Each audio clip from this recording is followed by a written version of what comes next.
आदरणीय अध्यक्ष जी,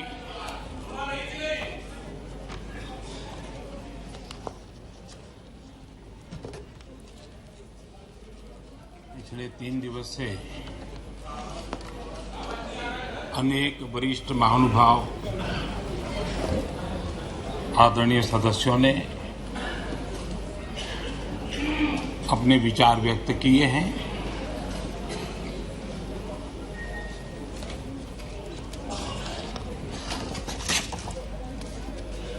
करीब सभी के विचार मुझ तक विस्तार से पहुंचे भी हैं।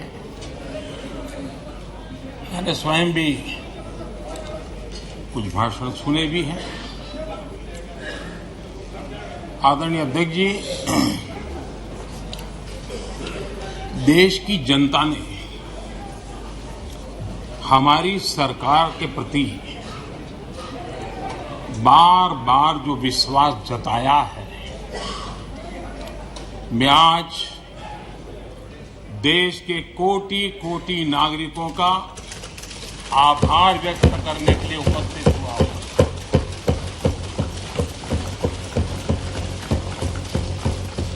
और अध्यक्ष जी कहते हैं, भगवान बहुत दयालु है और भगवान की मर्जी होती है कि वो किसी न किसी के माध्यम से अपनी इच्छा की पूर्ति करता है, किसी न किसी को माध्यम बनाता है। मैं इसे भगवान का आशीर्वाद मानता हूं कि ईश्वर ने विपक्ष को सुझाया और वो प्रस्ताव लेकर आए।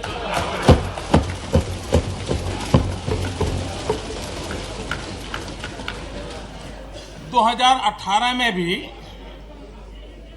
ये ईश्वर का ही आदेश था, जब विपक्ष के मेरे साथी अविश्वास प्रस्ताव लेकर के आए थे। उस समय भी मैंने कहा था कि अविश्वास प्रस्ताव हमारी सरकार का फ्लोर टेस्ट नहीं है। मैंने उस दिन कहा था, बल्कि ये उन्हीं का फ्लोर टेस्ट है। ये मैंने उस दिन भी कहा और हुआ भी वही। जब मतदान हुआ तो विपक्ष के पास जितने वोट थे उतने वोट भी वो जमा नहीं कर पाए थे।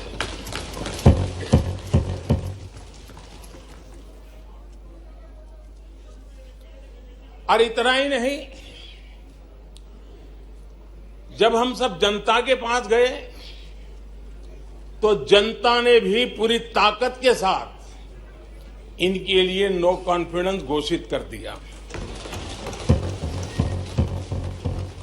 और चुनाव में एनडीए को भी ज्यादा सीटें मिली और भाजपा को भी ज्यादा सीटें मिली।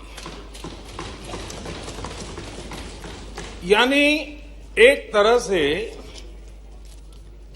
विपक्ष का अविश्वास प्रस्ताव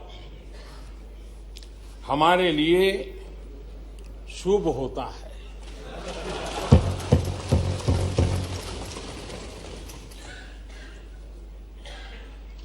और मैं आज देख रहा हूं कि आपने तय कर लिया है कि एनडीए और बीजेपी 2024 के चुनाव में पुराने सारे रिकॉर्ड तोड़ करके भव्य विजय के साथ जनता के आशीर्वाद से वापस आएंगे। आदरणीय अध्यक्ष जी,